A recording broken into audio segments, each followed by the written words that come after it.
বিসমিল্লাহির রহমানির রহিম। এই আদর্শ কৃষিক্ষেত্রে পাড়ে সবজির পাশাপাশি ল্যান্ডে ধান রোপণ করা হয়েছে। এই ধানগুলি হাইব্রিড জাতের ধান। এই ধানগুলি কত সুন্দর, সুস্থ সবল, রোগমুক্ত। এগুলো গাছের থেকে গাছের দূরত্ব 8 ইঞ্চি। এই যে বেডটি দেখছেন, এই বেডটির দূরত্ব 105 ইঞ্চি। আর এই যে নালাটি দেখছেন, এই নালাটির দূরত্ব 12 ইঞ্চি। এই নালাটি রাখার কারণ গাছের সার, বিষ এবং চলাচলের জন্য অনেক সুবিধা। এবং এই নালা দিয়ে গাছ যখন বড় হয়ে যায়, নালা দিয়ে বাতাস চলাচল করে, গাছের ভিতরে ঝরঝরিয়ে বা সুন্দর পরিবেশ থাকে।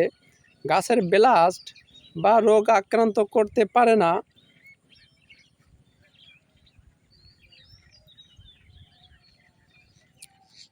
এই গাছগুলো দেখেন কত সুন্দর এবং সুস্থ সবল হয়ে দাঁড়িয়ে আছে।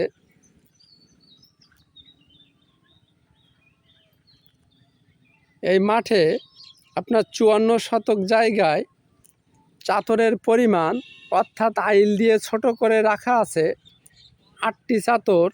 এই 8টি চাতর করার কারণ, যদি চাতরের পরিমাণ বড় হয়, তাহলে যে নূতন করে যে পানি দেওয়া হয়, এই পানি ঠেলে এক স্থান থেকে আর এক মাথায় যখন নিয়ে যায়, ওই মাথার পানিটার স্যালাইনের পরিমাণ বেশি থাকে, যার কারণে ওই মাথার ধান ফলন কম হয়, চিটে হয় এবং মাথায় সাদা শীষ দেখা দেয়।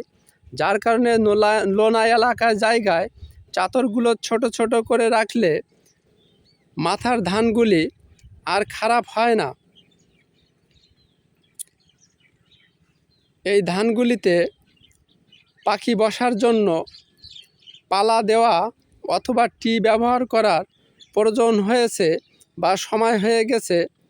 এই তো 2-1 দিনের মধ্যে এখানে টি অথবা পালা ব্যবহার করা হবে।